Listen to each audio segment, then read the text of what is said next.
ED தமிழர்களுக்கு மணிமாறன் கதிரேசனின் அன்பு வணக்கங்கள். நம்ம என்ஆர்ஐ சம்மந்தமாக தொடர்ந்து வீடியோ பார்த்துட்டு இருக்கோம். அதில் வந்த கேள்விகளுக்கு தான் இப்போ நான் ஆன்சர் பண்ணிகிட்ருக்கேன்.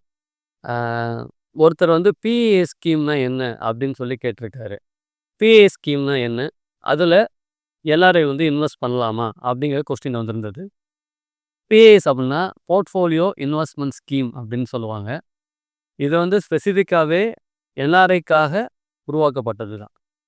நீங்கள் என்ஆர்ஐயா இருந்தீங்க அப்படின்னா, அதுக்கும் நீங்கள் டிமேட் அக்கௌண்ட்டில் நீங்கள் வந்து ட்ரேடிங் பண்ணுறீங்க அப்படின்னா, இந்த பிஏஎஸ் மூலமாக மட்டும்தான் உங்களால் ட்ரேடிங்கோ அல்லது இன்வெஸ்ட்மெண்ட்டோ பண்ண முடியும்.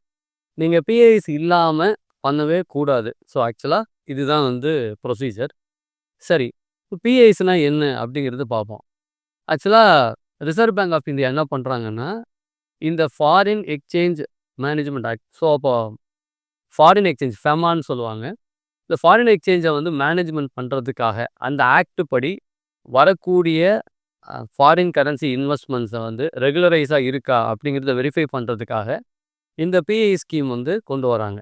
ஸோ இப்போ ரிசர்வ் பேங்க் ஆஃப் இந்தியா என்ன பண்ணுதுன்னா, யாரெல்லாம் என்ஆர்ஐயோ அவங்க கொண்டு வர பணம் ப்ராப்பரான பணம் தானே, ஸோ அது வந்து மணி லாண்ட்ரிங் இல்லாமல் இருக்கா, ஸோ அந்த ஃபெமா மூலமாக ஆல் த கம்ப்ளைன்சஸ்லாம் ப்ரொசீஜர் இருக்கா அப்படிங்கிறத ஐடென்டிஃபை பண்ணி தென் அதை பிஐஎஸ் மூலமாக ரூட் பண்ணுறாங்க.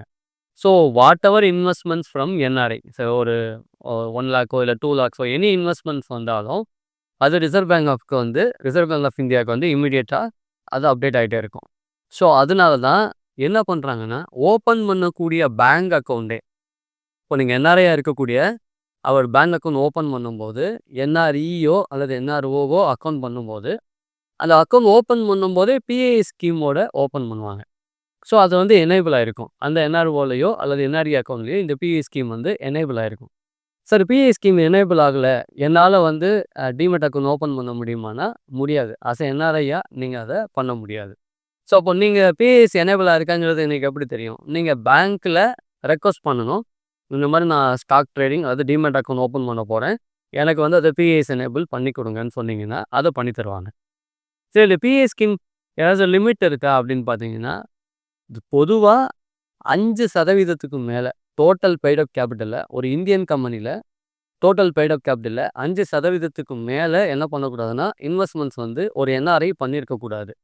ஒரு இந்தியன் கம்பெனியில் டோட்டல் பெய்ட் அப் கேபிட்டலில் 10% மேலே என்ஆர்ஐயோ அல்லது ஓசிஐயோ வந்து இன்வெஸ்ட்மெண்ட் பண்ணியிருக்கக்கூடாது. பட் கம்பெனியை அப்ரூவ் பண்ணால் 24% வரைக்கும் என்ஆர்ஐயோ அல்லது ஓசிஐயோ என்ன பண்ணலாம்னா இன்வெஸ்ட்மெண்ட் பண்ணலாம். இது வந்து நார்மல் ப்ரொசீஜர். ஸோ இந்த நார்மல் ப்ரொசீஜரை வந்து மானிட்டர் பண்ணுறதுக்காகவும் அதுபடி தான் இன்வெஸ்ட்மெண்ட்ஸ் வந்து கரெக்டாக போயிட்டுருக்கா அப்படிங்கிறத வெரிஃபை பண்ணுறதுக்காகவும் இந்த பிஐ ஸ்கீம் மூலமாக எனேபிள் பண்ணுறாங்க. ஸோ இப்போ என்ஆர்ஐனா நீங்கள் கண்டிப்பாக பிஐஎஸ் மூலமாக தான் பண்ணணும்.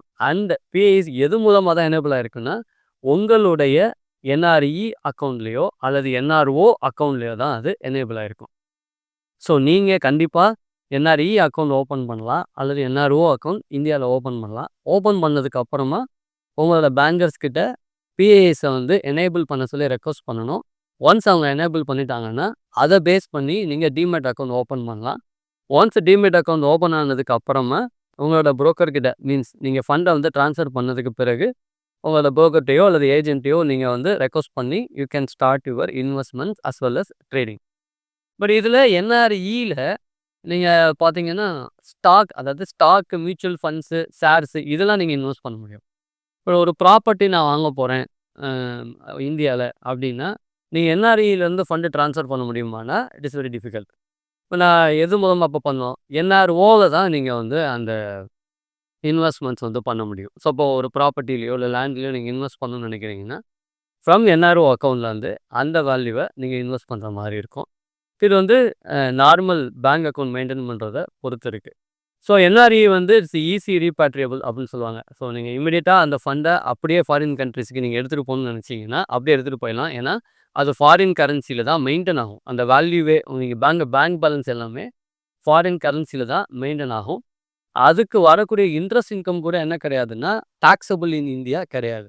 ஸோ இப்போ என்ஆர்இயில் நீங்கள் மெயின்டைன் பண்ணுற பேங்க் பேலன்ஸுக்கு சப்போஸ் இன்ட்ரெஸ்ட் இன்கம் வந்திருக்கு அப்படின்னா அந்த இன்ட்ரெஸ்ட் இன்கம் வந்து இந்தியாவில் டேக்ஸ் வராது. அது எக்ஸாம்ட் இன்கம் சொல்லுவாங்க. சப்போஸ் என்ஆர்ஓ அக்கவுண்ட்ல நீங்க பேலன்ஸ் மெயின்டெயின் பண்றீங்க.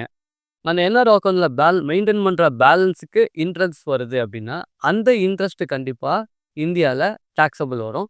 அண்ட் 2வது அங்க கரன்சி வந்து இந்தியன் கரன்சில தான் மெயின் ஆகும். என்ஆர்ஓ அக்கவுண்ட்ல கரன்சி வந்து இந்தியன் கரன்சியா தான் மெயின்டெயின் ஆகும். நீங்க ரீபேட்ரியேட் பண்றது ரொம்ப கஷ்டம். ஸோ இங்கேருந்து நீங்க ஃபாரின் கண்ட்ரிக்கோ, அது என்ஆர்இ அக்கவுண்ட்டுக்கோ பண்ணணும் அப்படின்னா, நீங்க வந்து சர்டிஃபிகேட் வாங்கணும். And there is a limitation also. இந்த பர்ப்பஸ்க்காக தான் நீங்க பண்ணணும் அப்படிங்கிற ப்ரொசீஜரும் இருக்கு. ஸோ அதையும் நீங்க ஃபாலோ பண்ற மாதிரி இருக்கும். ஸோ பிஏ ஸ்கீம் வந்து இஸ் எக்ஸ்க்ளூசிவ் ஃபார் என்ஆர்ஐ தான்.